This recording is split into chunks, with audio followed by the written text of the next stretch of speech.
चैत्य पुरुष जग जाए, चैत्य पुरुष जग जाए। देव तुम्हारा पुण्य नाम मेरे मन में रम जाए। चैत्य पुरुष जग जाए, चैत्य पुरुष जग जाए। देव तुम्हारा पुण्य नाम मेरे मन में रम जाए। चैत्य पुरुष जग जाए, चैत्य पुरुष जग जाए।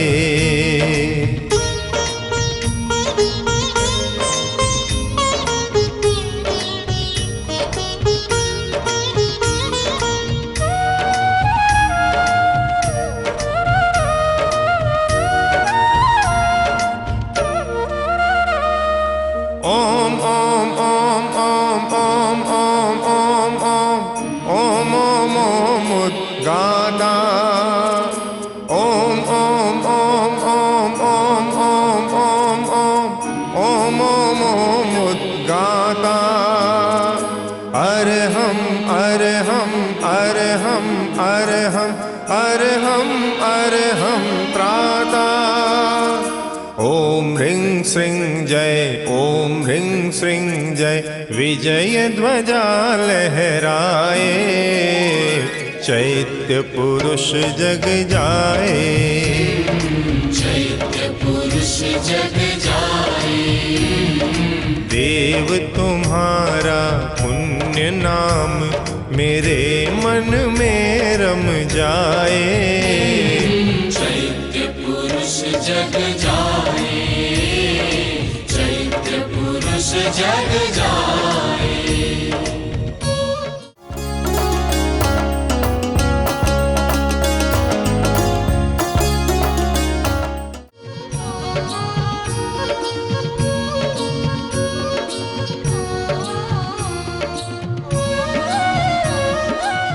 नमो अरहंताणम, नमो अरहंताणम, नमो अरहंताणम। शरीर मिला है, जीवन मिला है, प्राण मिला है, आदमी जी रहा है। और एक दिन जन्म लेता है, जीना शुरू करता है, और एक दिन आता है कि जीना पूरा हो जाता है। यह तो जीवन की सामान्य प्रक्रिया है। जीना सबका समान नहीं होता। जो आदमी जीने की कला जानता है वह बहुत कम दुखी बनता है, और जो जीने की कला नहीं जानता वह रोज़ दुख भोगता रहता है। हमें उस कला को समझना है कि जीने की कला क्या है, जिससे आदमी दुखी न बने। एक आगम का वचन है बहुत सुंदर, बहु दुखाहु जंतवो जे कामे हिं सत्ता मानवा।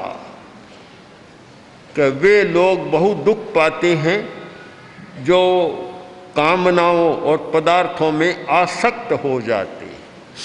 यानी आसक्ति दुख पैदा करने वाला एक कारखाना है जहाँ दुख पैदा होते रहते हैं, और दुख से मुक्त होने का उपाय है अनासक्ति। जीने की कला है, वह महान कला है। अब बड़ा प्रश्न है, एक बड़ी समस्या है। आदमी रोटी खाए बिना रह नहीं सकता, पानी पिए बिना रह नहीं सकता, कपड़े के बिना, मकान के बिना, दवा के बिना या संबंधों के बिना रह नहीं सकता। और उनको सबको दुख का कारण मानते हैं कि पदार्थ दुख देने वाले हैं, कामनाएं दुख देने वाली हैं। तो फिर आदमी जिए कैसे? या तो जिए नहीं, बस जैसे एक इंद्रिय में चक्र चलता ना कि जन्म लिया और मर गया, जन्म लिया और मर गया। ऐसा होता तो दुख नहीं होता शायद, पर वह स्वयं दुखमय है सारा। तो फिर कैसे जिए? इस पर अध्यात्म के आचार्यों ने, योग के आचार्यों ने बहुत सत्य को खोजा और बतलाया कि तुम खा सकते हो, पी सकते हो, कपड़ा भी रख सकते हो, मकान में भी रह सकते हो, सब कुछ हो सकता है और फिर सुखी भी रह सकते हो, दुख से मुक्त रह सकते हो। वह एक कला, उस कला को खोजा और उसका नाम दिया अनासक्ति। यानी काम लो, आसक्त मत बनो, बस काम लो, छोड़ दो। आजकल एक संस्कृति चलती है थ्रो अवे, थ्रो अवे, बस काम में लो और फेंक दो, फेंक दो। एक मनोवृत्ति वह है कि घर में कोई चीज आ गई, एक लो का इतना सा टुकड़ा आ गया तो कबाड़ खाना बना रहेगा, बाहर नहीं फेंकेंगे, फेंका ही नहीं जा सकता। और एक वह है संस्कृति कि काम में लो, जितने दिन तुम्हारे काम आया लिया और अब उसको छोड़ दो, फेंक दो। शायद विदेशी लोगों में आसक्ति कम है, कुछ बातों में वे दुखी कम बनते, दूसरे प्रकार के उनके दुख। यहाँ हिंदुस्तानी प्रकृति या एशिया में किसी भूखंड में कहें, यहाँ दुख पैदा आसक्ति के कारण होता है। कोई विदेशी यहाँ रहा, बड़े पद पर था, जाने लगा तो उसने जितना सामान था, बढ़िया कार सहित बढ़िया कार, बढ़िया सोफा सेट सारा यहाँ दे दिया, बेच दिया, थोड़ा बहुत कर दिया। उसने कहा इतना बढ़िया आप ले जाते नहीं हो, कि कहाँ ले जाएं, आखिर जगह कहाँ है, हमें ज़रूरत नहीं है, जितने दिन काम में लिया ले लिया, अब जब जा रहे हैं तो छोड़ देंगे, हमें कोई इसका मोह नहीं है।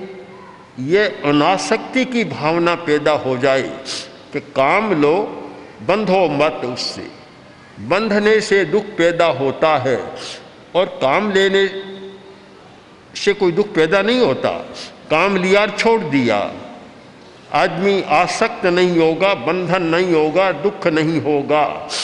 और जब आसक्त इतने हो गए कि उसके बिना तो रहा नहीं जा सकता, वह चीज़ खाए बिना मैं रह नहीं सकता, वैसा कपड़ा पहने बिना मैं रह नहीं सकता, और वैसा काम किए बिना, वैसा भोग किए बिना मैं रह नहीं सकता, नहीं रह सकता।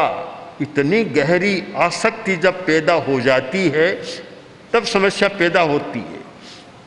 हमारे बहुत सारे मध्यकालीन संतों ने पैसे को बहुत खराब बतलाया। एक चिंतन था, पैसे को गालियां भी बहुत दिए कि धन ऐसा है, धन ऐसा है, धन अनर्थ की मूल है, अर्थम अनर्थम भावे नित्यम, अर्थ अनर्थ का मूल है, आदि आदि कहा। मैं इस भाषा में नहीं सोचता, अर्थ के बिना तो पत्ता भी नहीं हिलता। दुनिया का लोग कहते हैं ईश्वर के बिना पत्ता नहीं हिलता, पता नहीं ईश्वर के बिना तो हिलता ही नहीं, अर्थ के बिना तो एक पत्ता भी नहीं हिलता, अंगुली भी नहीं हिलती। तो फिर हम अर्थ को गाली देने से क्या होगा? गाली देने का कोई अर्थ नहीं होता।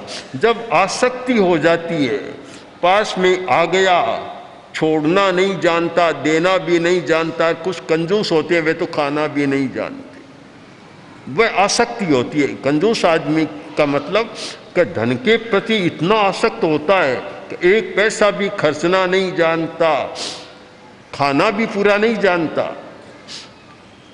कई बहुत सारी कथाएं कंजूसों की आती है। पत्नी से किसी ने पूछ लिया कि तुम्हारा कैसा है, कि पतिदेव जिस दिन आपके घर में आई रोटी का ही लाला पड़ रहा है, क्या बताऊं, और तो सर खाने का नहीं मिलता। एक कोई भिखारी गया, बड़ा कंजूस आदमी, लोभी आदमी, धन का आसक्त आदमी था, और उससे कहा कि बाबूजी कुछ पैसे दो। कि पैसे तो नहीं है, तो कुछ कपड़े दे दो। कि कपड़े भी नहीं है। अरे रोटी दे दो, रोटी भी नहीं है। अरे कुछ फटी चीज़ें वे भी दे दो, कुछ भी नहीं है। तो फिर यहाँ क्यों बैठे हो, चलो मेरे साथ भीख मांगेंगे दोनों हम, फिर यहाँ क्यों बैठे हो घर पे, कोई मतलब नहीं है।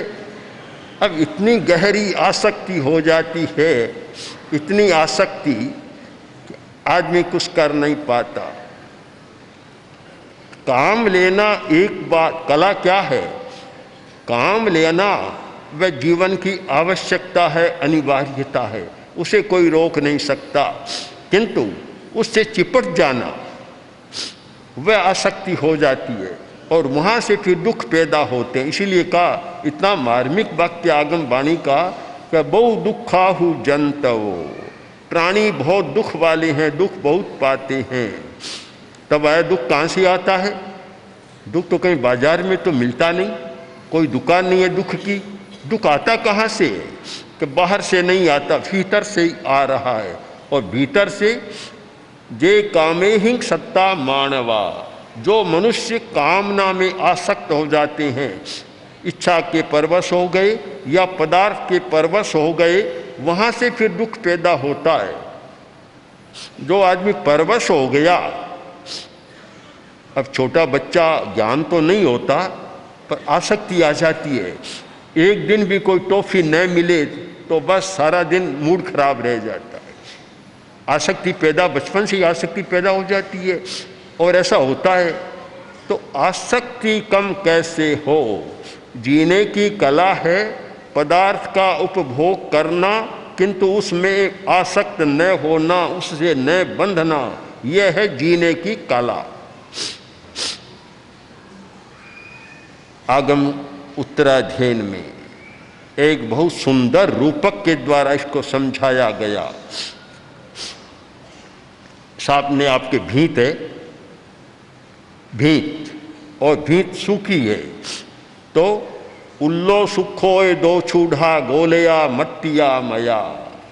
एक आदमी आया और हाथ में मिट्टी ली, सूखी मिट्टी, और भीत पर डाली, भीत को छुआ और नीचे चली गई। इससे ज़्यादा नहीं हुआ। एक आदमी आया और गीली मिट्टी का गोला लिया और भीत पर फेंका, चिपक गया, भीत भी गंदी हो गई। दोवी आवड़िया कुड्डे जो उल्लो सोथ लग गई, एवं लगंति दुम्मे हा जे नरा काम लालसा, बिरत्ता उन्हें लगंती जहाँ से सुख गोलो। जो आसक्त था वह वैसे ही चिपक जाता है जैसे भीत पर मिट्टी का गीला गोला चिपक गया। सूखा गोला चिपकता नहीं है। एक जीने का मर्म बतला दिया, सुखी जीवन का कला बता दी कि अगर सुख से जीना चाहते हो तो पदार्थ से बंधो मत, मत बंधो। अगर भोजन करने बैठे और नमक नहीं डाला तो गुस्सा करके थाली को मत फेंको, क्या फर्क पड़ा? एक दिन नमक भूल गए, रसोई में नहीं आया तो क्या फर्क पड़ने वाला है? वैसा ही खा लिया। अगर इतने बंध गए कि नमक के बिना तो खाया नहीं जाता, इसीलिए लड़ाई का घर रसोई है। लड़ाई कहाँ से शुरू होती है? ज़्यादा लड़ाई भोजन के समय और रसोई से शुरू होती है। क्यों? कि वह आसक्ति है भोजन के प्रति, कि वह चीज़ नहीं मिले बस तो फिर नहीं। एक आदमी ऐसा ही था कि अमुक साग ही चाहिए, व्यंजन ही चाहिए।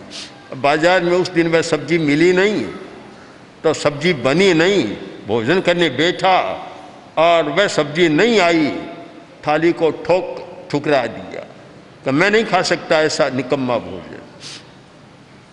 तो पत्नी ने कहा कि देखिए आज बाजार में वह सब्जी आई नहीं, आती है तो हम रोज बना देते हैं आपके लिए, आज आई नहीं। कि मैं नहीं जानता आई नहीं आई, मुझे ऐसा बेस्वादा भोजन नहीं करना चाहिए। ये इतना क्यों होता है? स्वयं दुखी बन गया और बेचारी पत्नी को भी दुखी बना दिया। कारण कि बंध गया, बंधन जब बंध जाता है आदमी, वहाँ समस्या पैदा हो जाती है। माँ ने कहा बेटा मैं बाहर जा रही हूँ, तुम घर में अकेले हो, ध्यान रखना ये मिठाई अपने आई हुई है और कुछ लोगों को बुलाया है, उन्हें मिठाई खिलाना है। आज अतिथियों को, पाहुनों को मिठाई खिलानी है, ध्यान रखना इधर उधर न हो जाए। और अगर तुम्हारा मन भी चल जाए कि मिठाई मुझे खाना है तो देखो एक लड्डू निकालना, अगर दो निकालने का प्रयत्न किया तो भीतर हौवा बैठा है तुम्हारा हाथ पकड़ ले। अब बच्चे का मन तो आसक्ति मिठाई में आसक्त था ही। माँ चली गई और शाह जी की सीख फल से तक, राजस्थानी कहावत है ना कि शाह जी की सीख कहाँ तक चलती है? फल से तक, बस दरवाजे तक सीख चलती है। तो सीख ने काम नहीं दिया, माँ चली गई और पीछे से एक मन की लार जागी, मिठाई खाने की भावना। तो हाथ डाला, बर्तन का मुंह संकड़ा था। तो अब इतनी तीव्र लालसा हो गई कि एक सनी 2 लड्डू हाथ में ले एक साथ। अब हाथ ऊपर किया, 2 लड्डू हाथ आ नहीं रहे, हाथ बड़ा हो गया, मुंह संकड़ा था, आ नहीं रहे। काफ़ी प्रयत्न किया। अब स्थिति यह बनी कि हाथ में पकड़ लिया उस लड्डू को तो वह छोड़ना नहीं चाहता है। 2 लड्डू संकड़े मुंह से निकल नहीं सकते। सचमुच समझ लिया कि माँ ने ठीक कहा था, हुआ बैठा, मेरा हाथ तो हुए ने पकड़ लिया। अब बैठा रहा, न तो खा सका, दुखी तो बन ही गया। आसक्ति दुखी कैसे बनता है? एक अच्छा उदाहरण है उसका। दुखी बन गया, माँ आई और चिल्लाया, माँ तूने तो कहा था मन पर, मैंने तेरी बात मानी नहीं, सचमुच मेरे हाथ तो हौवे ने पकड़ लिए। अब क्या करूं? माँ समझती थी, जानती थी। माँ ने कहा अच्छा मैं उपचार करूंगी और तेरा हाथ छुड़ा दूंगी, हौवे को मना लूंगी, मैं तेरा हाथ छुड़ा दूंगी। पर एक काम तुझे करना होगा कि पहले एक लड्डू को नीचे गिरा दे तो हुआ मान जाएगा और फिर तेरा हाथ मैं निकलवा दूँ। आखिर परेशान हो गया, तब एक लड्डू नीचे गिराया, हुआ राजी हो गया और हाथ बाहर निकल गया। क्या फर्क पड़ता था? कोई देरी की बात नहीं थी। ये हुआ कौन है? कभी कभी होते भूत प्रेत। ये भूत प्रेत कौन है? ये तुम्हारी आसक्ति तो हुआ है। आसक्ति ही ये भूत और प्रेत है, और आसक्ति ही बंधन है, आसक्ति ही दुख देने वाली है। एक बहुत रहस्यपूर्ण बतलाया मार्ग, जीने की कला। अच्छा जीवन जीना चाहते हो तो पदार्थ के साथ या किसी व्यक्ति के साथ भी बंधो मत। जहाँ बंधन हो गया वहाँ दुख पैदा होगा। क्योंकि ये तो सब जानते हैं कि पदार्थ के बिना तो हम जी नहीं सकते, काम नहीं चल सकता, उसके बिना तो रह नहीं सकते। तो फिर कैसे करें? तो एक माध्यम बतला दिया कि तुम उपभोग कर सकते हो, आवश्यकता को पूरा कर सकते हो, पर आवश्यकता के साथ आसक्ति को मत जोड़ो। 2 शब्द बन गए, एक जीवन की आवश्यकता या उपयोगिता और एक पदार्थ के प्रति होने वाली आसक्ति। आवश्यकता को नहीं रोका गया, किसी धर्मशास्त्र ने भी आवश्यकता को नहीं रोका। क्यों? वैसा असंभव बात है। आवश्यकता को रोका नहीं, किंतु आवश्यकता को पूरा कैसे करो इसका एक मार्ग सुझाया। मैं समझता हूँ कि जीने की इतनी बढ़िया कला है कि तुम बंधो मत। जो व्यक्ति इस अनासक्ति का अभ्यास करता है वह जनक विदेह भी बन सकता है, भरत चक्रवर्ती भी बन सकता है, जो 6 खंड का विशाल साम्राज्य भोगता हुआ भी महल में बैठे बैठे केवली बन गया। न तो दीक्षा ली, न सिर मुंडाया, न झोली पात्र उठाया, कुछ भी नहीं किया, अपने महल में बैठे बैठे केवल ज्ञानी हो गया। इसका कारण कि सब भोग चल रहा था पर आसक्ति उसके साथ नहीं थी। यह बहुत जीने की कला का मर्म है।